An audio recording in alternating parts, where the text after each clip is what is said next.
Capítulo XIII de la historia de la Sagrada Pasión del Padre La Palma. Niega San Pedro al Salvador. Es de dominio público. Creció el trabajo de esta noche con la negación de San Pedro, el cual, siendo apóstol y de los más favorecidos y privilegiados, y estando tan prevenido y avisado del Salvador de la tentación que había de tener, allí en su presencia y casi delante de sus ojos, por muy leves ocasiones le negó, no una, sino 3 veces, haciendo muchos juramentos y echándose muchas maldiciones sobre que no le conocía. La primera negación parece que fue después de la medianoche, porque aunque San Juan la pone luego que Pedro entró en el atrio con el favor que le dio el otro discípulo, con la portera, pero púsola luego allí con ocasión de que la misma portera que le abrió fue la que le preguntó, mas no se lo preguntó cuando entraba, sino después que estaba allá dentro del atrio, como dice San Marcos, en el cual los ministros y criados habían encendido fuego para defenderse del frío que hacía, y cuando le preguntó la esclava, como notan los evangelistas, se estaba Pedro calentando al fuego en medio de ellos, y así parece que no le preguntó la esclava cuando entraba, sino después que estaba ya dentro, y que esta negación fue después de la medianoche, cuando suele más apretar el frío. Y también porque San Marcos dice que luego, en negando, salió fuera del atrio y cantó el gallo la primera vez, el cual canto suele ser ordinariamente después de las 12 o cerca de la 1 de la noche. La tercera negación debió de ser a las 4 o cerca poco más o menos de la mañana, porque todos los evangelistas dicen que luego, en negando la tercera vez, cantó el gallo, y San Marcos notó particularmente que fue la segunda vez que cantaba, porque ya luego después de la primera negación había cantado la primera vez, y este segundo canto del gallo es ordinariamente antes de amanecer, que sería como a las 4 de la mañana. La segunda negación fue como 1 hora antes de la tercera, como claramente dijo San Lucas. Y según esto, sería a las 3 o cerca de la mañana. De lo cual se ve que cuando el Salvador dijo a San Pedro que antes que el gallo cantase 2 veces le habría negado 3, no contó el número de las voces que da el gallo cuando canta, que suelen ser muchas de una vez y casi continuadas, sino los 2 tiempos en que suele cantar el gallo, uno después de la medianoche y otro antes de amanecer por la mañana, porque del hilo de la historia se saca que desde la primera vez que cantó el gallo pasó todo el tiempo que hubo entre la primera y segunda negación, y 1 hora por lo menos que hubo entre la segunda y la tercera. Todo fue muy aprisa y en breve tiempo, pues como dicen, fue de la noche a la mañana, y para significar esto, el tiempo que pasó desde la primera hasta la segunda negación, le llamó San Lucas pusillum, y del mismo término usó San Marcos para significar el espacio que hubo de la segunda a la tercera, y esto es lo que se suele entender del tiempo de las 3 negaciones. Cuanto al lugar en que sucedieron estas negaciones, lo más cierto parece que fueron todas en el atrio o patio común de la casa del pontífice, donde estaban de ordinario los soldados de guarda y los demás criados de los sacerdotes que estaban en el concilio. En el cual lugar, por estar al cielo descubierto, se suele encender fuego en los palacios y casas principales para que todos puedan calentarse. Es pues de saber que cuando Pedro entró en la casa del pontífice por la intercesión del otro discípulo, no subió arriba ni entró en la sala interior y secreta donde se hacía la audiencia, sino que se quedó con la demás gente en el atrio, y de ahí es que se pudo decir con verdad que Pedro estaba dentro y estaba fuera. Estaba dentro porque había entrado dentro de la casa del pontífice, y esto es lo que dijo San Juan, que aquel discípulo conocido del pontífice entró con Jesús al atrio de la casa del pontífice, y hablando a la portera introdujo a Pedro. Dícese también que estaba fuera, porque estaba fuera de la sala donde se hacía la audiencia y los sacerdotes estaban en su concilio. Y esto es lo que dijo San Mateo, que estaba Pedro sentado fuera en el atrio y que la sala de la audiencia donde llevaron al Salvador estuviese en lo alto de la casa, bastantemente lo significa San Marcos cuando dice que estaba Pedro abajo en el atrio. Y si alguno preguntase cómo pudo ser que estando el Salvador dentro de alguna sala o aposento en lo alto y Pedro abajo en el atrio le pudiese mirar el Salvador como dice San Lucas que le miró, después de haber negado la tercera vez. A esto responde San Agustín que le miró espiritualmente con los ojos de su divinidad, ayudándole y favoreciéndole con el socorro de su gracia, para que volviese sobre sí. Pero aunque es verdad que le miró el Salvador de esta manera, mas no es por negar que le mirase también con los ojos del cuerpo, lo cual pudo ser en la forma que veremos en el discurso de la historia, que pasó de esta manera. Siendo pasada ya la medianoche, cuando los que eran enemigos o vencidos del sueño, o fatigados del frío, o hartos y cansados de burlar al Salvador, se iban remudando y sucediendo unos a otros, entonces, en lo que quedaba de tiempo hasta la mañana, le negó su apóstol 3 veces, para que no le faltase materia de sentimiento y dolor, porque teniéndole recogido en otro aposento más secreto para guardarle, Pedro estaba sentado fuera en el atrio, donde había entrado con favor del otro discípulo conocido del pontífice. Pues como estuviese allí, los ministros que allí andaban criados de casa habían encendido fuego y hecho brasa en medio del atrio porque hacía frío y estaban alrededor, ya sentados ya en pie, como suele acaecer, para calentarse. Y Pedro, como quien estaba resfriado en el fuego del amor de Cristo, estaba también con ellos para calentarse al fuego de los enemigos de Cristo, porque muy presto apetece la consolación exterior y los entretenimientos y deleites sensuales a quien le falta la interior y el gusto y el amor de los eternos. Pues como una de las esclavas del sumo sacerdote, y era esta la misma portera que le había abierto, le viese sentado a la lumbre en medio de los otros, le dijo: ¿Eres tú por ventura de los discípulos de este hombre? Y como reparase más en él y le mirase con cuidado y atención, se afirmó en ello diciendo: Sí, verdaderamente que tú eres de los que andaban con Jesús Nazareno, y a los circunstantes decía: Este era uno de los que andaban con él. Viéndose Pedro acosado de esta mujercilla delante de tanta gente, que por el dicho de la mujer se volvía a mirarle y reparar en él, turbado y lleno de temor, negó delante de todos y dijo: No soy, no le conozco, mujer, ni sé ni entiendo lo que te dices. Oh Pedro, Pedro, cuán poco ha que decíades: Cuando todos te escandalizaren, yo no me escandalizaré, y aunque sea menester morir por ello en tu compañía, no te negaré. Ahora no estáis en peligro de muerte, no os examina el presidente de los romanos, no os pregunta el sumo sacerdote de los judíos, no os amenazan los soldados. ¿Cómo os ha faltado el ánimo a la pregunta de una esclava y no sabéis responder a las palabras de una vil portera? Oh, cuán vanamente y cuán sin fundamento presume de sí el hombre flaco, y cuán pequeña ocasión basta si no es ayudado de la divina gracia para ser vencido. Levantáronse en pie los que estaban presentes, y levantóse también Pedro con ellos, después de haber negado, y por disimular se estaba calentando al fuego, pero la mala conciencia no le dejó sosegar mucho, porque luego se apartó disimuladamente de ellos y se salió fuera del atrio al zaguán o portal de la casa, y estando allí cantó el gallo la primera vez, que sería ya después de la medianoche. La confusión y ruido que allí andaba sería muy grande por la muchedumbre de los que entraban y salían, y por las pláticas tan diferentes que se trataban y pareceres que se daban, como suele acaecer en semejantes ocasiones en casas de señores y entre criados y ministros. Andaba pues Pedro entre esta gente, por una parte con deseo de encubrirse y con temor de ser conocido, y por otra con ansia de ver lo que se hacía con su maestro. Y como traía la conciencia inquieta, después de la primera negación, no sosegaba en un lugar, ni de una manera, porque ya estaba sentado, ya en pie, ya se llegaba a la plática y conversación de los ministros, ya se apartaba y huía de ellos,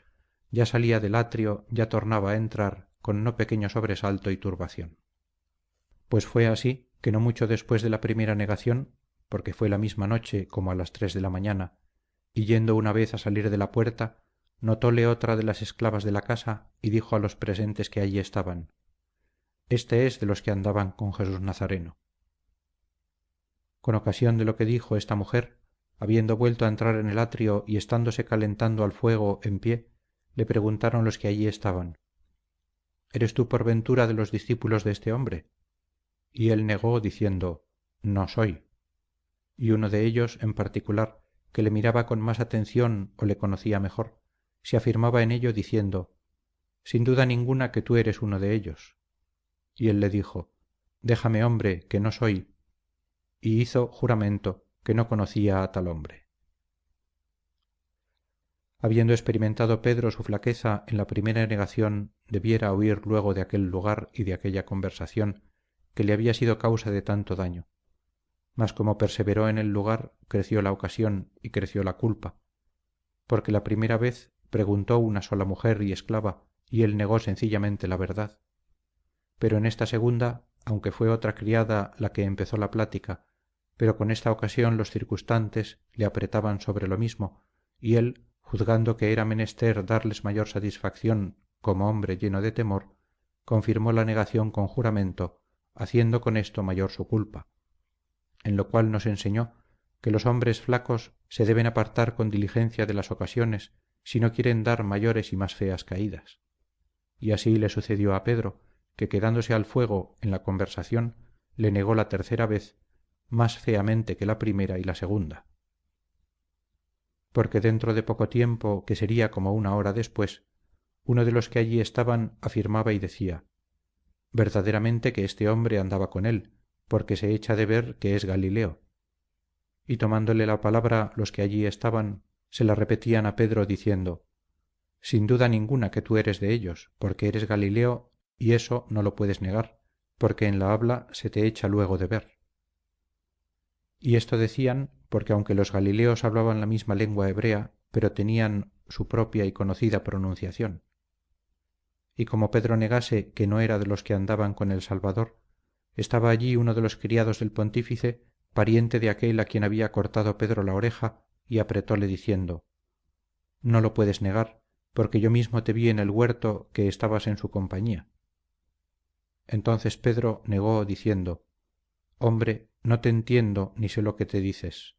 Y como aburrido y desesperado, empezó a hacer juramentos y echarse maldiciones sobre que no conocía ni había tratado con tal hombre. Y luego, antes que acabase de hablar, teniendo aún la palabra en la boca, cantó el gallo la segunda vez, que sería antes de amanecer, como a las 4 de la mañana. Y con haber negado Pedro 3 veces antes que el gallo cantase, se cumplió el pronóstico del médico celestial y quedó convencida la vana presunción del enfermo, porque no sucedió como lo había imaginado y prometido. Yo pondré mi vida por ti, sino como el Salvador había dicho, 3 veces me negarás. Y no sin causa, todos los 4 evangelistas, unánimes y conformes, escribieron las 3 negaciones de San Pedro, sino para dejarnos enseñados y advertidos cuán gran mal sea confiar y presumir de sí vanamente. Acordóse el Salvador de Pedro que andaba tan olvidado de sí y de su buen maestro, y puso misericordiosamente los ojos en él para alumbrar al que estaba en tinieblas, y dio la mano al que estaba caído para ponerle en pie. Volvióse el Señor y miró a Pedro, porque aunque estaba preso y atado en otro aposento diferente, más bien pudo ser que acabado el concilio bajasen al Salvador a algún aposento bajo de los que estaban en el atrio, y donde de ordinario suelen vivir los criados más bajos y humildes de la casa, o si esto no fue así, también pudo ser que Pedro, después de haber negado, al ruido de las voces y chacota que andaba entre las guardas que burlaban del Salvador, subiese arriba con deseo de ver lo que pasaba, y finalmente él se puso en parte que por la puerta o de otra manera pudo el Salvador mirarle. Y aunque estaba en tanto aprieto, ayudó a su discípulo de la manera que pudo, que fue con los ojos. Miró pues el Señor a Pedro, como dice San León, y puesto entre las calumnias de los sacerdotes, entre las mentiras y falsedades de los testigos, y entre las injurias de los que le escupían y herían, se puso a razonar y a entrar en cuenta con el discípulo que andaba turbado, con aquellos mismos ojos con que había visto tanto antes que se había de turbar. Miró el Señor a Pedro, y esta vista fue tan amorosa y tan eficaz, que entendió luego lo que le quería decir por ella, y volvió en sí, y acordóse de la palabra que le había dicho y él no acababa de creer, que tú mismo, en esta misma noche, antes que el gallo cante 2 veces, me habrás negado ya 3. Et egresus foras, flebita mare. Lloró con amargura por el claro conocimiento que Dios le dio de la gravedad de su culpa y de la majestad y bondad del Señor a quien había ofendido, y lloró con amargura porque las lágrimas nacían de la dulzura del amor de su Maestro, a quien había negado. Consideraba cómo aquel Señor era Hijo de Dios vivo, y que él lo había confesado y conocido así por divina revelación, y lloraba de haber negado por temor de los hombres al que conocía y creía que era verdadero Dios. Acordábase de las palabras de vida eterna que le había oído y de su mansedumbre y dulzura que había experimentado, y por eso lloraba amargamente. Repetía los beneficios singulares que de él había recibido y la honra y favores que le había hecho sobre los demás sus compañeros, y la blandura y amor con que le había avisado y prevenido de su flaqueza. Y cuando sobre todo esto se acordaba de cuántas veces y de cuán ligeras ocasiones y con cuánta porfía le había desconocido y con cuántos juramentos y maldiciones le había negado, se le abrasaban las entrañas y le hervían con fuego de dolor y de amor, y le sobrevenían nuevas avenidas de lágrimas a los ojos.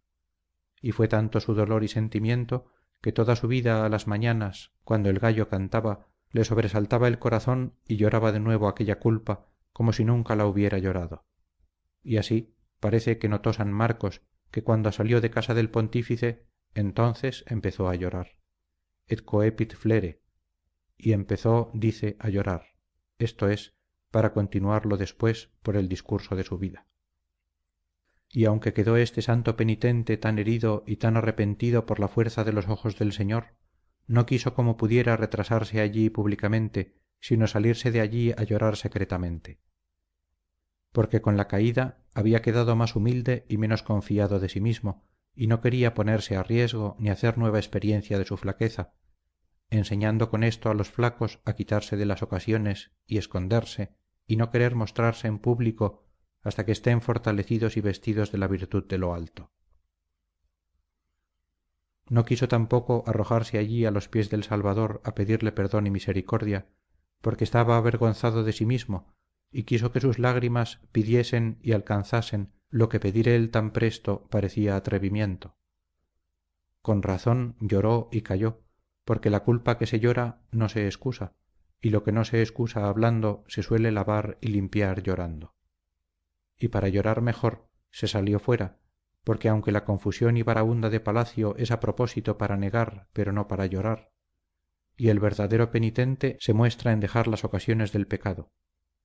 ¿Y a dónde iría a consolarse sino a la Virgen, único refugio de pecadores, para darle cuenta de su tristeza y amargura, y animado con sus dulcísimas palabras, se encerró para llorar en una cueva con esperanza firme de alcanzar perdón?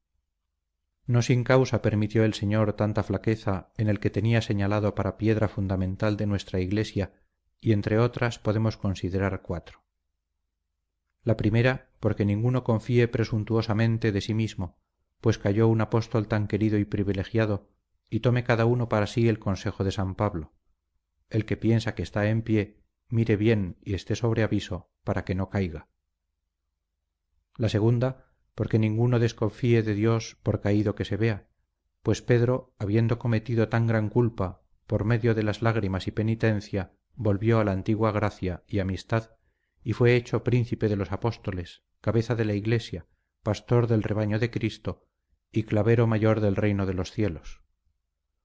La tercera, porque quedase el mismo apóstol humilde y más recatado, lo cual dice San Agustín por estas palabras: